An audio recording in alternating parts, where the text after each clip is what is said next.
Good morning to you. It's 7 o'clock. You're watching the only breakfast show live from Westminster. Today, a mix and match vaccine trial and a pause on the rollout of the Johnson & Johnson vaccine in the United States following blood clot concerns. In a moment, we'll discuss all of that with the chairman of the US firm GeoVax, which is trying to make its own COVID vaccine. Plus, as the Cameron criticism rumbles on, we'll talk to Labour's Rachel Reeves about what they want to happen now. Also this morning, hoping to get back to the skies, aviation leaders will meet MPs today to discuss plans to reopen international travel. I'll be joined by two of those giving evidence. The General Secretary of the British Pilots Association and APTA, which represents travel agents. That's at 7:30 this morning. And we hear a lot about blood diamonds. This is blood shrimp. Making waves at 9:30, we're joined by the environmentalist George Monbiot and Terry Portman from the Call for Fish campaign to talk about the documentary Seaspiracy that claims to shine a light on commercial fishing. It is Wednesday, the 14th of April. Pick and mix, a new development for scientists trialling different jabs for different doses that could speed up the vaccination programme. Back to work. The Queen returns to royal duties 4 days after the death of Prince Philip. If you do not cease your unlawful behavior and disperse peaceably, you will be arrested. A third night of protests in Minnesota as the defence begins in the trial of the former Minneapolis police officer accused of killing George Floyd. MPs to vote on whether to set up an inquiry into David Cameron's lobbying activities for the collapsed financial firm Greensill Capital.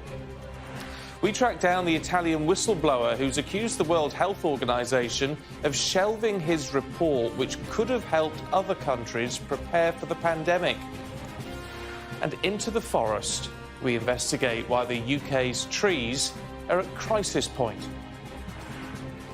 And high pressure keeps the weather calm and settled over the next few days, so it's lovely for getting out and about, but still overnight frosts to watch out for. All the weather details coming up shortly.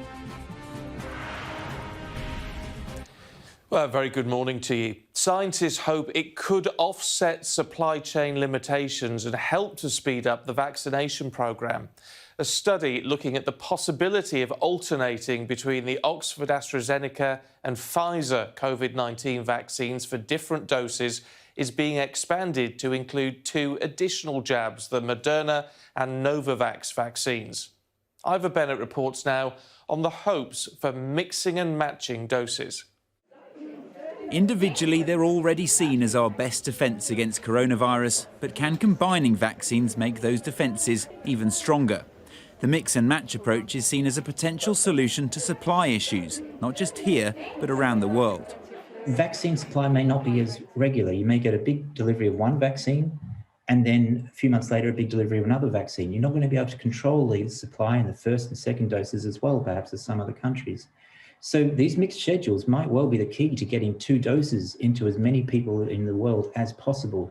The original ComCov study looked at whether 2 vaccines could be mixed, Oxford AstraZeneca and Pfizer. Now it's being expanded to include the Moderna and Novavax jabs too. Volunteers will be randomly allocated a second dose regardless of their first.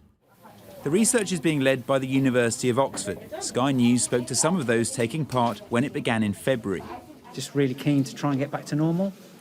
So if I can do anything to help, then I'll do it, because I'd really like to go on holiday, to be honest. Anything like this that's going to help and save lives and speed up the way that they can vaccinate people as well is all, an advantage. The Novavax jab is still under review by Britain's regulator, but yesterday saw the first Moderna doses given in England after its rollout in Wales last week, and these people in Reading were among the first to receive it. At the moment, second doses must be the same as the first, and not everyone here was keen to deviate from that.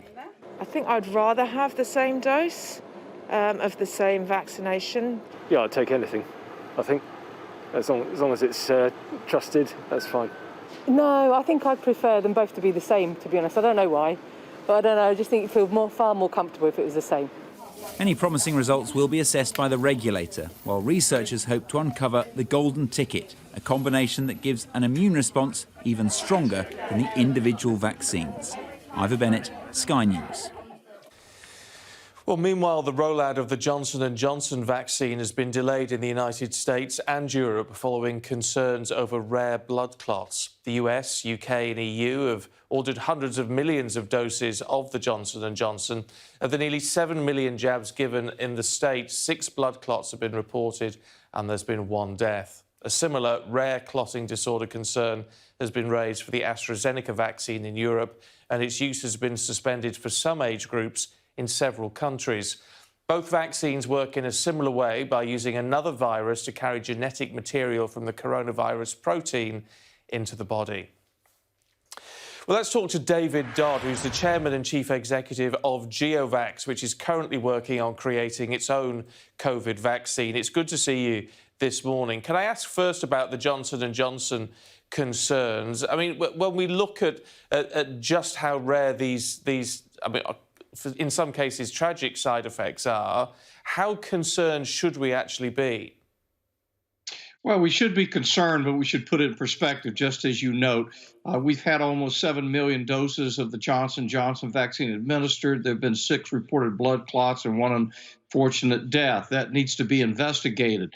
The technology used in the Johnson & Johnson, as well as the AstraZeneca, is based upon a type of virus which is known to have some relationship to blood clotting protein. So we don't know if these 6 women were taking other medications that may have enhanced that clotting nature or what. It needs to be thoroughly investigated. It should be a concern, but we need to also weigh the benefits versus the risk.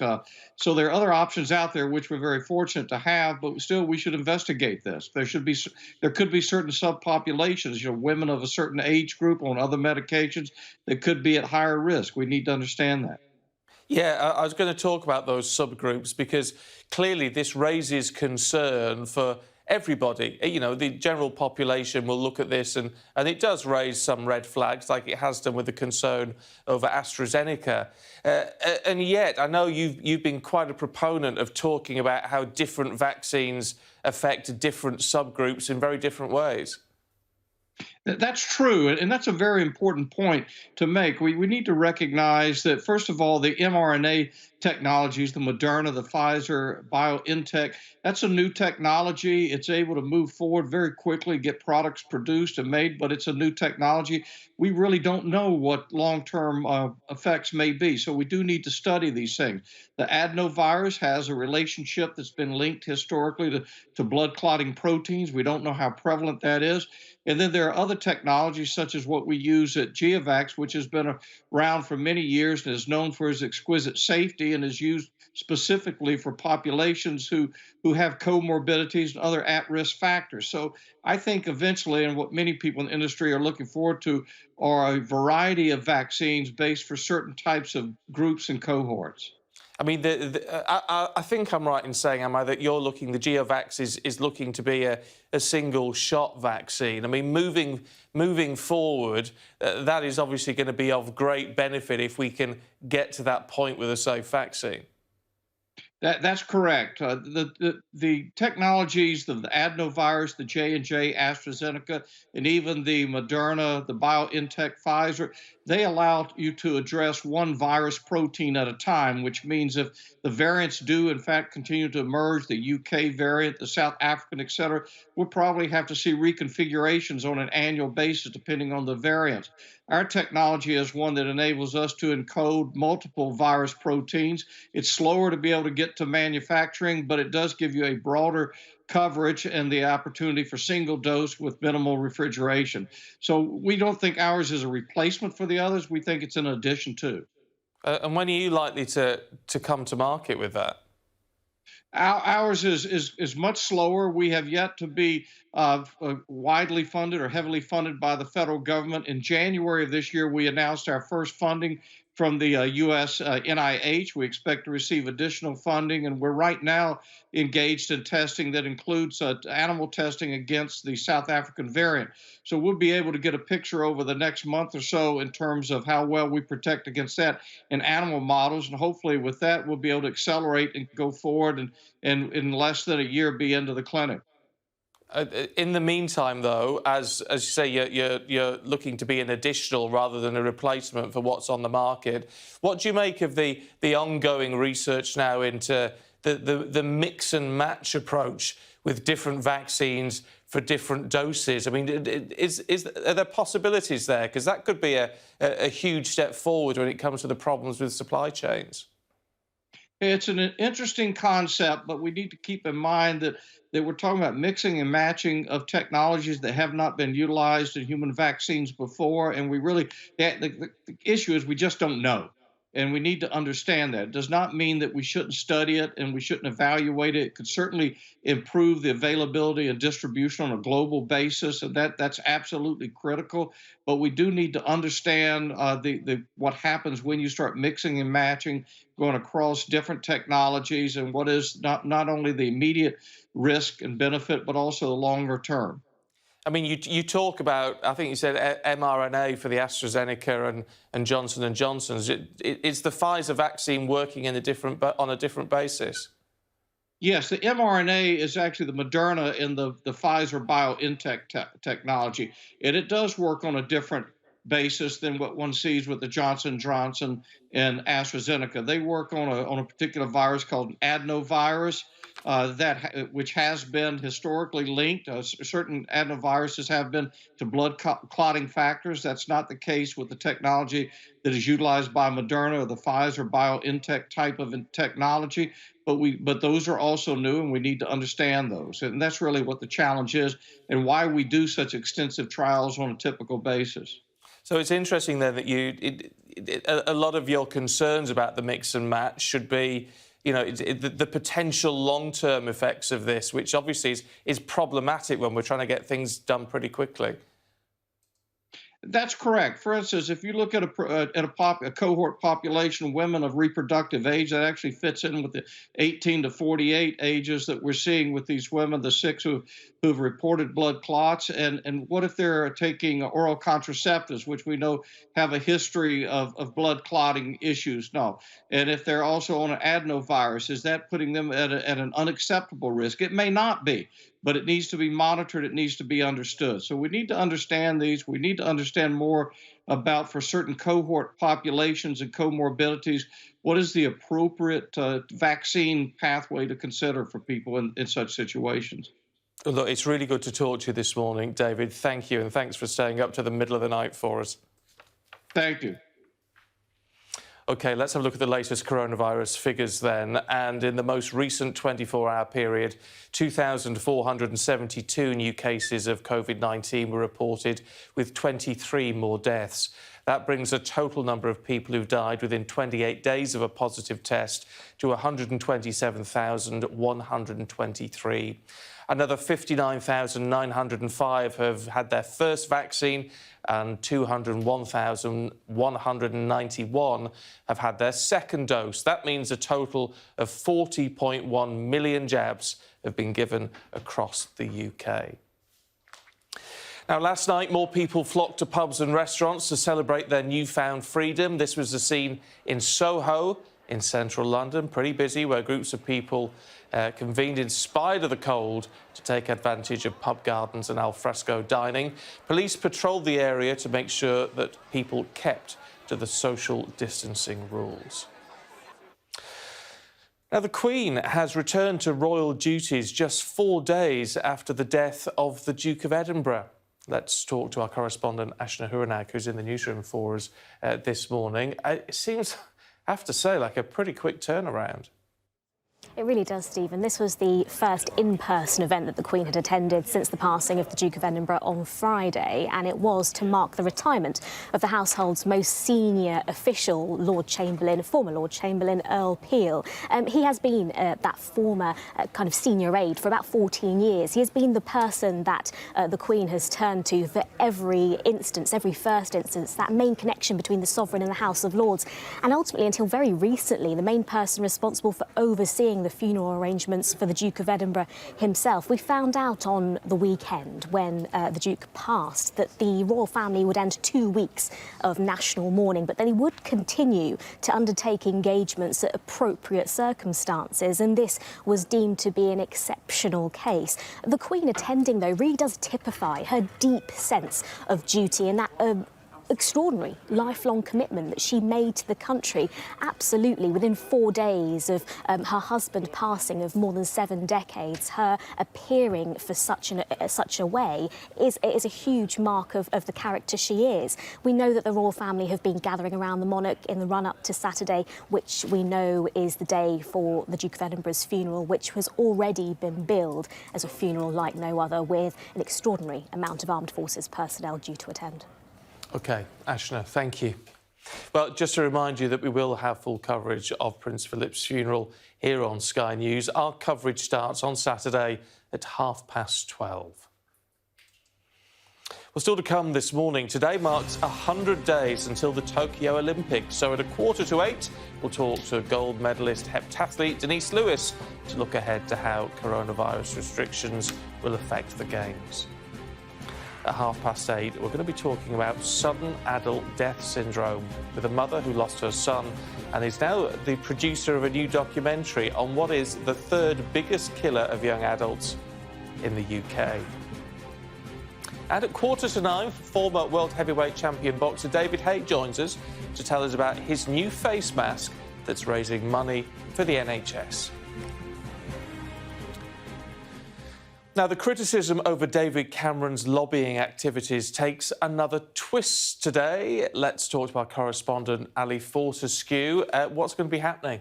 So we've got an opposition day debate that Labour have forced in the House of Commons. What they want is they want the inquiry that we know has already been ordered by Number 10 to happen into this Greensill scandal. They want that to happen within Parliament. So they want a select committee to be set up to look at the Greensill scandal.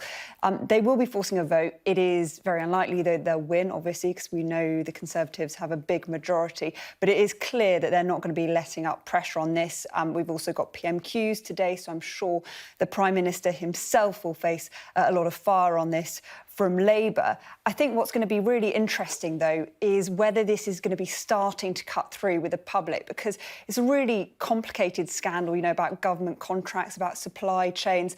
I'm yet to be convinced that so far it's really cut through with the public. But I think as we see that pressure coming day after day, maybe we will see that happening now. Worth reminding people that, of course, David Cameron has already been cleared by the lobbying watchdog. But now what we are seeing is a conversation turning really to a broader look at the murky world of lobbying, questions about former ministers, current ministers, that drink that Matt Hancock had with David Cameron and Lex Greensill, the text with Rishi Sunak, and as I say, very clear today that Labour are not going to be letting up pressure. OK, Ali, thank you. Now, there have been more clashes in Minnesota overnight as hundreds took to the streets to protest about the shooting of a black man by a police officer.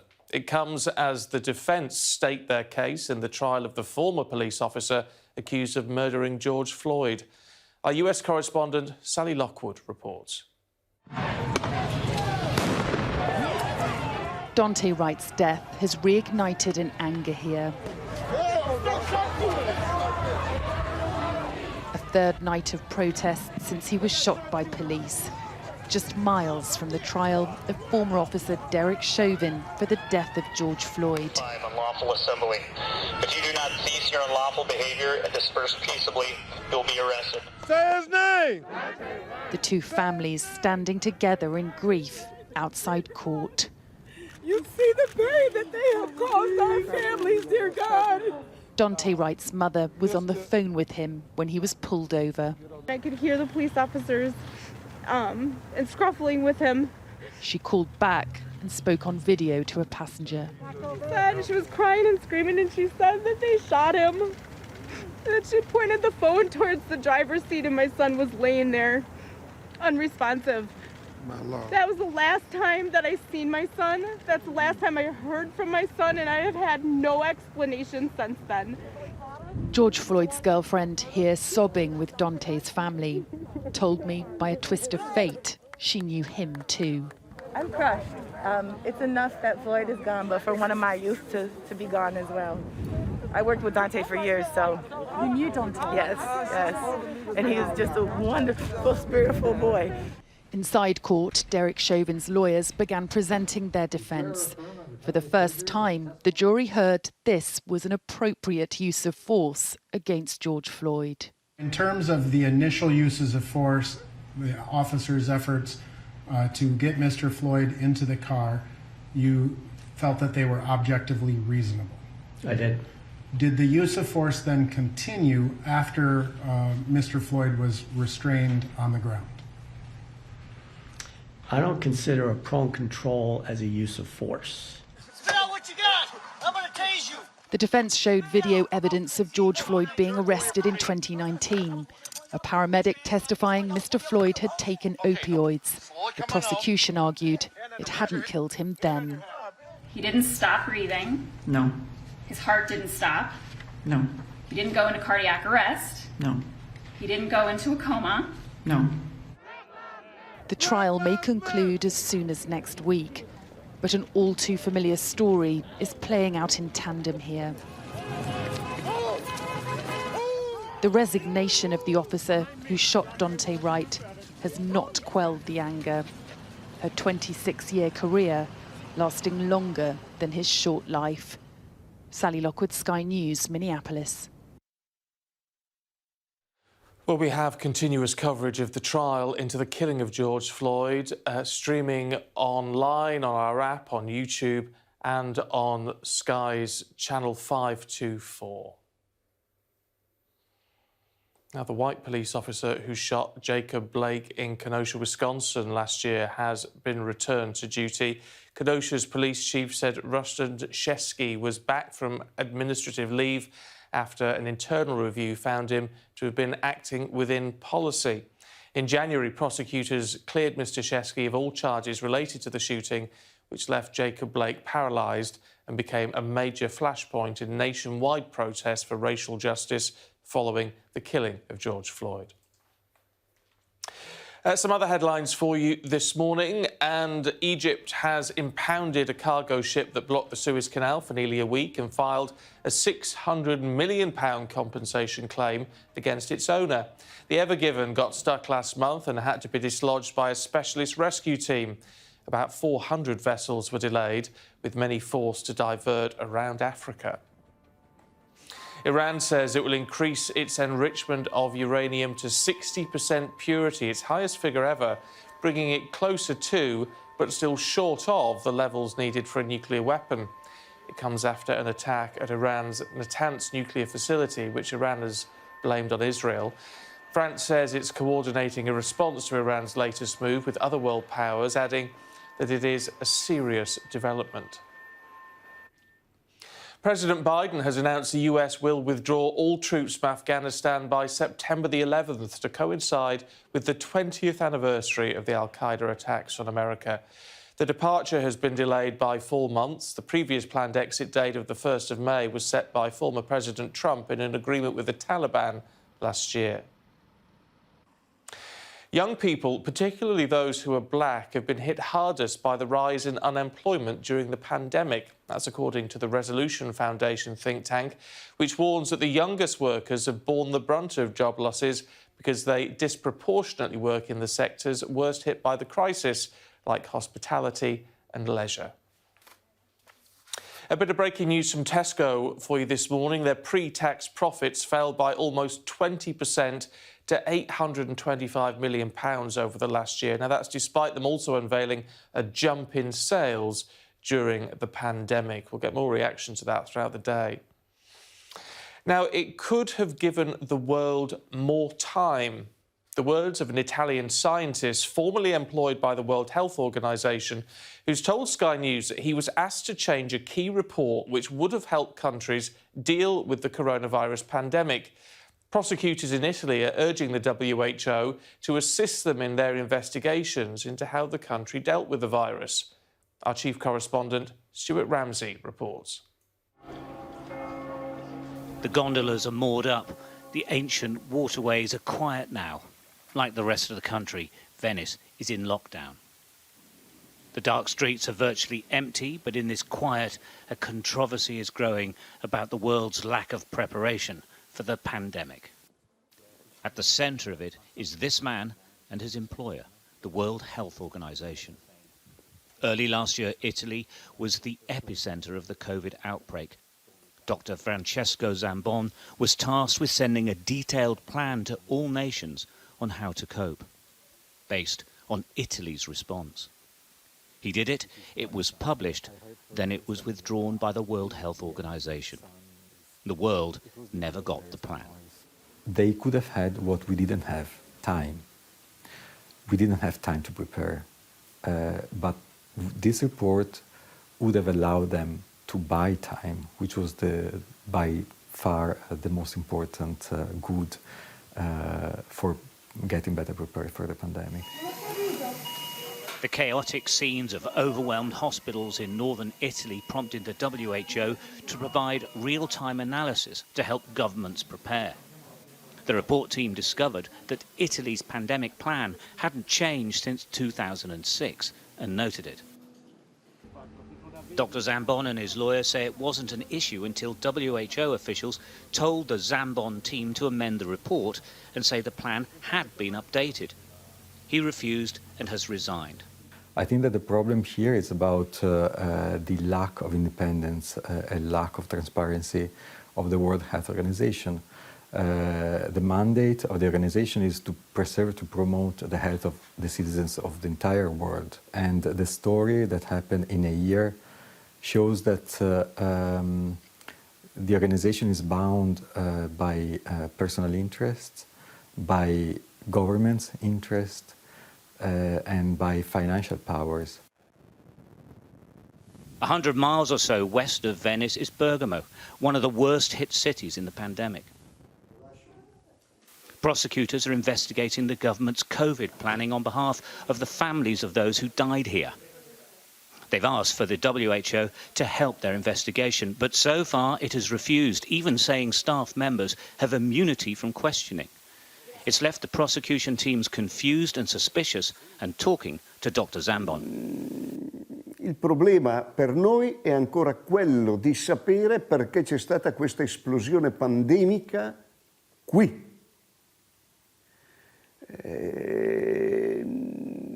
Stanno trasformando questa indagine in, non dico un complotto, ma comunque un qualche cosa di politico e anche di livello internazionale che non era nelle nostre intenzioni. Responding to our questions, the WHO said that the report was published too early and that it had inconsistencies and inaccuracies. They did, however, say that they are reviewing what assistance they can give to the prosecutors here in Bergamo. Dr. Zambon is now unemployed and has been forced to put his home and his beloved piano up for sale. The prosecutors in Bergamo say he remains a big part of their investigation. Preliminary findings are expected next month. Stuart Ramsey, Sky News, in northern Italy. This is Sky News Breakfast. Let's see what the weather's going to do for you this morning. Joe, looking all bright and dapper today. Is the weather going to be nice? It's not going to be too bad at all. Actually, starting to see a bit of sunshine coming through the window already. High pressure in control, so only subtle changes over the next few days. Let's take a look.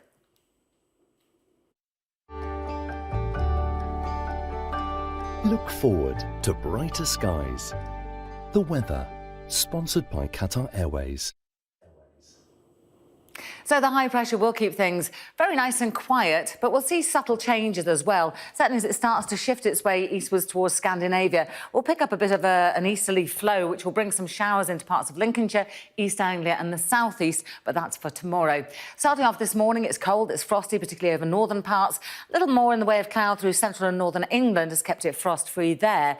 But we've also got some mist and fog around as well, and that's reducing visibility to around 100 metres in places. So do watch out if you are out and about early on. But the mist and the fog go, the Frost lifts as well, and we'll see some good sunny spells. Also cloud bubbling up, as we've seen over the past few days, and a few showers around, far fewer than we've seen over the past few days, better scattered as well, but probably most likely over parts of Wales and the southwest. Temperatures 11 to 13 degrees Celsius. We might manage a 14 or a 15 in parts of the west. That will be 59 degrees Fahrenheit. Not spectacular values, but in fairly light winds, it will feel pleasant. And then as we go towards evening, the showers and the cloud all melt away. The weather, sponsored by Qatar Airways. Jo, thank you. Now, she was looking for shellfish, not Jo, another lady, and what she found was a little bit bigger. Archaeologist Marie Wood unearthed this fossil of a dinosaur footprint on a beach in Yorkshire. It's huge. That is big. It's thought to belong to the 164-million-year-old Megalosaurus. And we think that was about 20 feet tall and weighed about 1,500 pounds. So now plans are in place to display the fossil in Scarborough's Rotunda Museum if it can be safely recovered. But look at the size of that, and to think it is 164 million years old. It's just phenomenal. Now, still to come on Sky News Breakfast, leaders in aviation are going to meet MPs today to talk about how to safely reopen international travel.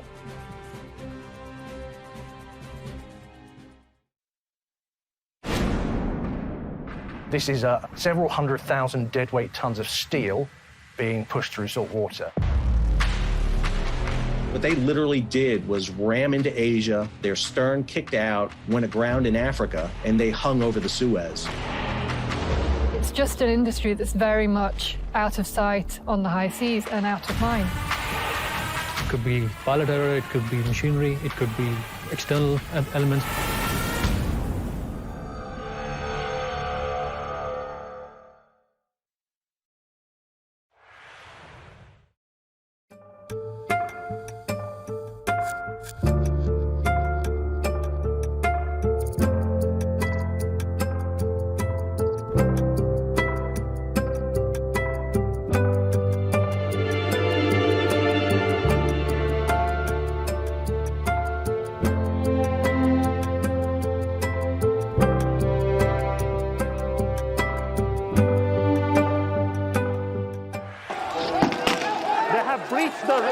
There is a lot of gas being fired all around us. India's fatality rate is less than 2%, one of the lowest in the world. The concern here is that the public healthcare system is inadequate. It is an absolute carnival kind of atmosphere out here for Prime Minister Modi's decisive victory.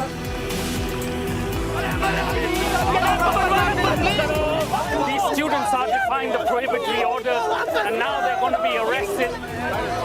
We aim to be the best and most trusted place for news.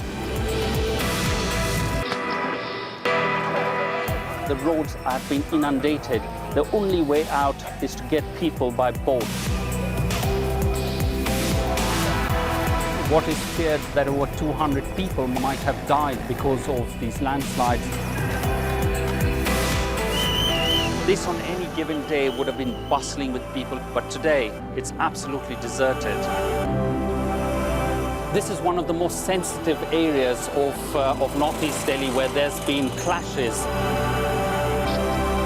I'm Neville Lazarus and I'm Sky's reporter based in Delhi.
Now, here's a question that I know a lot of you are asking. Let me tell you, I'm asking it as well. Will we be able to go on holiday abroad this year? Well, sort of fingers crossed, isn't it? MPs are meeting with leaders in the aviation and travel sector this morning to talk about the government recommendations on how to enable the safe return of international travel. Well, we can talk to two people who are going to be talking to MPs this morning. Brian Sutton, General Secretary of the British Airline Pilots Association, one of those who's due to attend alongside Luke Pretheridge from ABTA, which represents travel agents. Good to see you both this morning. Brian, can I start with you? I mean, what are your key concerns going to be that you're going to be putting forward this morning? Well, airlines, aviation and the whole travel sector on their knees have been crippled by the coronavirus crisis. Passengers were hoping that the government report was going to tell them when they could go on holiday abroad this summer. That was the whole point of it. But the report that came out the other day was the government called it a roadmap, but I've never seen a roadmap with all the destinations blanked out. We won't know until next month which countries the government say are on this so-called green list, that it's okay to travel to, or on a red list or an amber list. People are going to have to take expensive tests. There may be queuing at airports to go on holiday. So the other day, the government Secretary of State said for the first time, people can start thinking about their summer holidays. Well, people actually want to know when they can go and where they can go. Those are the answers we need. Those are the points I'll be raising this morning. I suppose, Luke, the problem with that is it's data specific. It all depends on what is happening in these countries at any given point in time. Yeah, I mean, I agree that with Brian's points there in the main. I think overall is welcome that the government has restated the ambition to restart international travel as soon as possible, hopefully by the 17th of May. It is welcome in principle that we're getting a traffic light system. We've all been calling for, in the industry, a risk-based approach to the restart of international travel. But as Brian says, there really is a lack of detail within the report that came out from the Global Travel Task Force. And the industry, I think, does feel an overriding sense of frustration with that lack of detail. We particularly need to know the kind of criteria of how countries are going to be assessed. So not necessarily the countries at this point, as Brian said, we're going to get that in early May, but to not even know what the criteria behind that are at this point, I think many in the industry were disappointed not to get more information on that. And again, as Brian alluded to, testing is going to be a major barrier to travel this summer. We need the government to engage with the industry on how we can bring down the cost of testing, and indeed to look at the approach that's being followed anyway within the Global Travel Task Force report, particularly for low-risk countries. We cannot understand why countries in the green category should require a PCR test. We believe a double kind of lateral flow test approach would be a more proportionate approach to follow in that category. Yeah, so I mean, both raising concerns about the testing, and in terms of, you think it's a cost problem, Brian, for a lot of people as much as anything else. I've got to be honest, because we're all getting our sort of tests for free when we need one, whether it's PCR or lateral flow at the moment. I mean, I'm not aware how much a PCR test would actually cost if I wanted to go on holiday. Well, there's a whole range of prices being quoted. I think the average cost is about £120 per person. Last night, somebody told me they'd seen somewhere that offers quite a cheap test, and I looked that up, and I didn't think it was a very reputable company, and that's a danger, of course, that people go looking for cheap ways of getting tests. But I think if the government's demanding these tests, the government should be subsidising them to make the price reasonable, and I think government should kickstart the whole of international travel by offering all the tests free to our frontline key workers. They deserve that. They deserve a holiday. It would be a really good way to get this initiative underway. Yeah, you can certainly see how that would be problematic for a family of four or what have you, having to pay for four of those. In terms of ABTA's position, Luke, in all of this, I mean, it applies to both of you. But I guess the problem is with the lack of clarity over how this roadmap is going to work moving forward means, I guess, people just aren't booking at the moment. I mean, who wants to take the risk? Yeah, well, firstly, on the testing point, just quickly, I think it is important to point out it's not just the cost, of course, which we do need government to intervene and kind of try and bring that down. But also, the report doesn't say anything about the treatment of vaccinated individuals and whether or not they will be exempted from testing requirements, which seems to be, again, a proportionate approach. It doesn't talk about whether children will require a test or not. But looking at bookings of holidays, I mean, ABTA's position there is that people can continue to book a holiday. If you're booking a package holiday, then you are guaranteed to either receive your holiday. A alternative, if you're unable to go to the destination, perhaps that you have picked but still want to travel, which we know many people will want to do after a year perhaps of not getting away. And if none of that can happen, then you will, of course, receive a refund. There is the package travel regulations. You are protected financially when you book a package holiday. So we would hope that people are feeling confident enough to still go out there and book at this time. Brian, just how much is the aviation industry on its knees at this time? I mean, for a lot of us, we hear about it, but because we're not getting on a plane, so we don't think about it too much. So people like you actually in the business, how difficult has it been, and how problematic is it going to be to try and get the industry back up and running? Well, flying is 85% down on pre-pandemic levels. Passenger numbers are 95% down. We've seen the collapse of two airlines, Flybe and Norwegian Air UK. We've seen thousands and thousands of job losses. I can look out my office window here to my right and see a quiet Heathrow with a flight every 30 minutes, whereas it used to be every 30 seconds. It's very hard to describe the depth of the recession, the crisis that aviation and the whole travel sector is in. And that's why we've been shouting and screaming, really, for government to give us a way out of this. And if they're not going to, if they're going to say it's too dangerous, too risky, fine. In that case, step in and help this industry, which is vital to the whole UK economy. I just wonder, Luke, as you prepare to face this committee today, do you think they're going to listen to you? Do you think your giving evidence is going to make any difference? Well, I certainly hope so. I mean, as Brian was saying, you know, it's been a very tough year for everyone in the travel industry, travel agents, tour operators, travel management companies that ABTA represent, revenue down by around 90% across the year. We know that, you know, around 80,000 people, more than 80,000 people in the outbound travel sector have lost their jobs. The industry does need a roadmap to recovery, and we do need MPs to listen to what is being said today. And as Brian said, you know, if we don't get that roadmap to recovery, and what the report does make clear is we are facing many months of constraints on the travel industry, then what is also needed is tailored financial support for those operating in the international travel sector in the way that other sectors of the UK economy have been supported. And that's another point that we will be making today, and that we hope MPs and indeed the government will act upon. OK, Luke and Brian, thank you, and good luck with your evidence today. Now, it's claimed the UK's woods and trees are approaching a crisis point because of climate change. So we sent our reporter, Milena Veselinovic, to a forest to find out what's happening. Britain's woods are places filled with magic, but this fragile habitat is under threat. Land development, climate change and pollution are encroaching on it, and scientists say consequences could be dire. We could start to see species extinctions from some of our woods, but also just the experience that people have in woodlands is going to be much less rich. So you're going to go into woodlands, and unlike this woodland, which is a prime example, you're not going to be able to see all the spring flowers anymore. You won't be able to hear the birds anymore.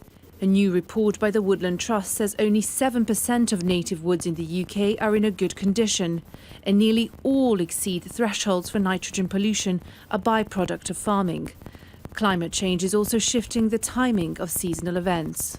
Caterpillars are, for example, emerging earlier, and blue tits and other birds that rely on those aren't able to feed on them because their hatching and so on is affected by day length, not by temperature. So we are seeing sort of losses of wildlife in that way. But keeping the woods healthy is key to the future of the planet.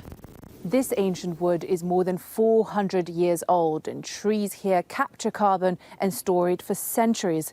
They could be one of our greatest allies in the fight against climate change. Trees and plants are second only to the ocean at generating oxygen. They actively sequester the carbon dioxide from our atmosphere and gather it and store it within their bodies.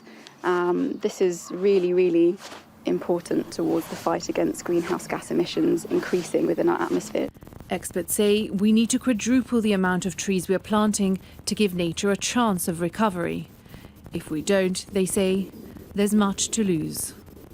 Milena Veselinovic, Sky News. Just a reminder, you can keep up with stories like this every day on the Daily Climate Show. It's on Sky News every weekday at 6:30 and 9:30 with Anna Jones. Still to come on Sky News Breakfast, we're going to be talking to the former Olympic heptathlete Denise Lewis about how the ongoing pandemic is going to affect this year's Games, which starts in 100 days.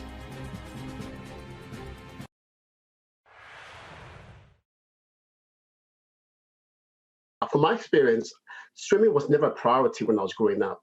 My mother couldn't swim and my father couldn't swim either. So it was never a priority. So we never did it.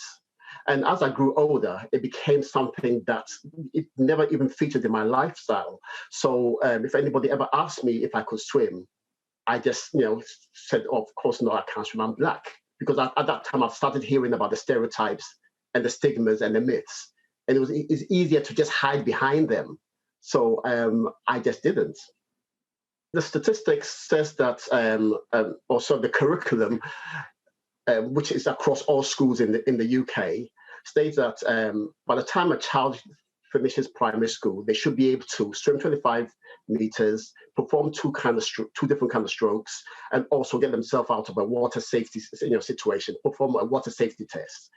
I think the national average is around about 70% of children are able to achieve this by the time they finish primary school. But when you go to the Black and ethnic minority areas, it goes down to 42%. So although swimming is in the curriculum in schools, it seems that in the Black and ethnic minority areas, it just doesn't happen the way it's supposed to. And I put that down to it not being a priority. I wrote a letter to the world in the form of a song, which appears on the Black Can't Swim official soundtrack. And basically, I said that it's the younger generation, it's the youth that are going to be able to change the narrative. And so I'm looking at between the 14 and the 25-year-olds, that age group, that can change the narrative. And hence the reason why I created the sequel to Black Can't Swim based on that demographics. They can't swim or they don't want to go to the pool. They can swim, but they just don't want to. When you're black and you're in a situation with mostly white people, you already know all the ways that you're different. Maybe we need like the equivalent of the Usain Bolt or the track in the pool. Do you know what I mean? We need one guy just to pop up out of nowhere and just start slapping gold medals.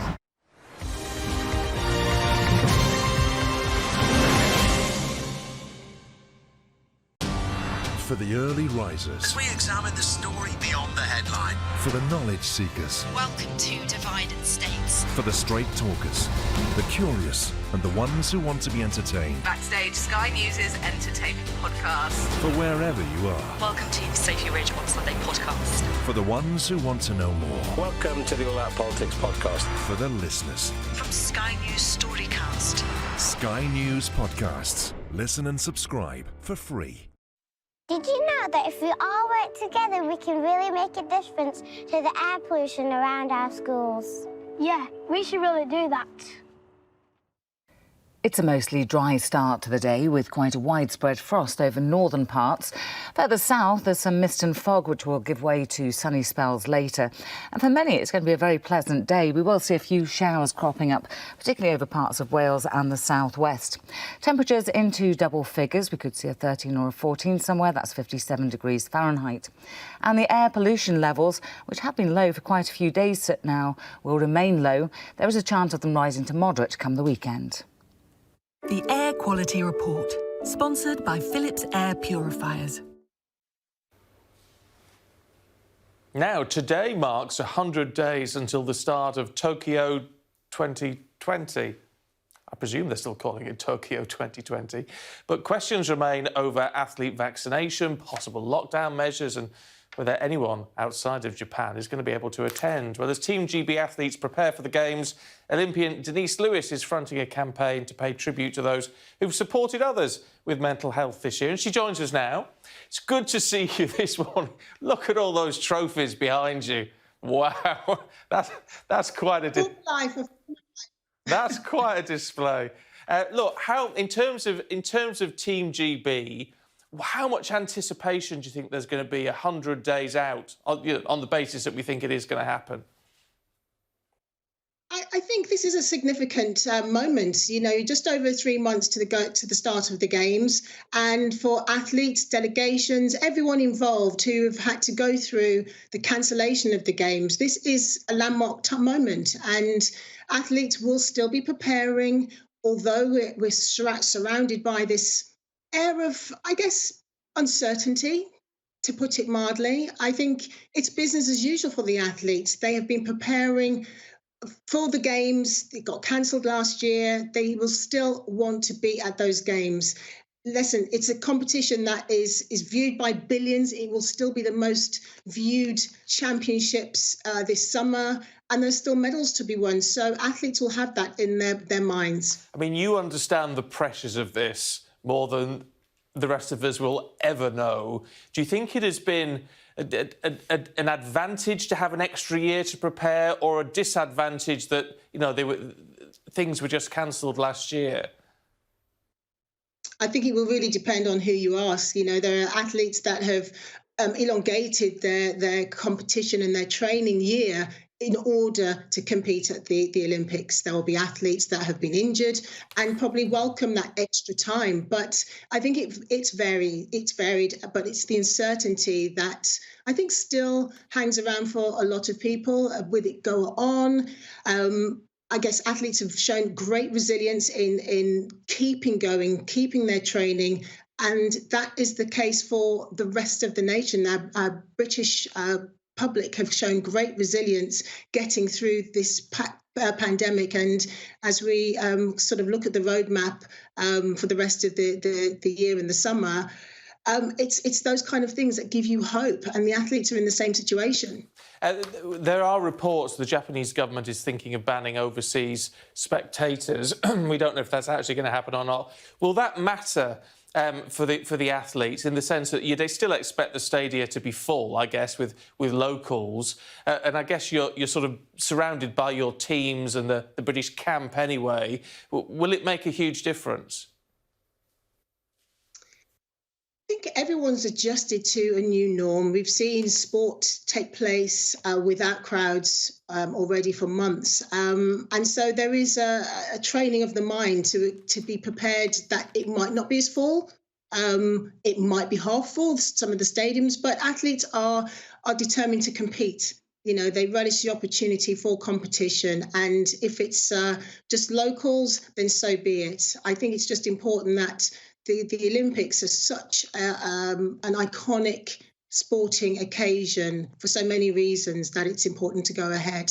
You talked earlier about how everyone's coped during lockdown. It's been very hard, and particularly hard, I think a lot of people would agree, for parents. I know you've got 4 youngsters. I mean, it must have been really hard work, sort of parenting and schooling and everything else 24 hours a day. How do we need to then build people up from that level of stress and the sort of the mental problems that can, because it's bound to have an effect on mental health, even if only slightly? Yes, I think the key for everyone, and what's been shown through the pandemic, is that people have relied on activities, very simple activities such as walking, cycling, and baking. You know, there's been a lot of baking. I know we did that in the household. My husband is now an expert at making sourdough. But I think it is that finding those exercises that help you. And Haven, who are one of the Team GB partners, have conducted some research, and the research has shown that 16 to 24-year-olds have suffered, over half of them really were impacted by their mental wellness was impacted by the pandemic and during the pandemic. And they're running a competition, which I think is really wonderful, for the British public to nominate some of those lockdown heroes that helped other individuals get through, find a coping strategy. And I think it's a lovely competition. So if people go onto haven.com website /TeamGB, they can nominate their special person to win a competition and prizes that just to say thank you, which will be lovely. It is always nice to say thank you, I think. Look, Sky Studios in Westminster, if your husband would like to send some sourdough bread down. I'm just saying, that'd be very nice. Good to talk to you this morning. Thank you. Thank you. OK, let's get a quick check on the weather with Joe.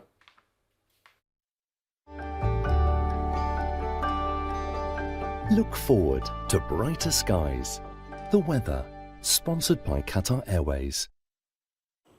Hello there, good morning to you. Well, the coming days look very much like each other, with just subtle differences. Today, some mist and fog around to start off, way to sunny spells. Cloud bubbling up through the day, 1 or 2 showers, but very isolated. If anything, most likely over parts of Wales and the southwest, and temperatures into double figures for most. The weather, sponsored by Qatar Airways. Joe, thank you. Coming up, we'll be having a look at a major UK trial to see if we can mix and match vaccines.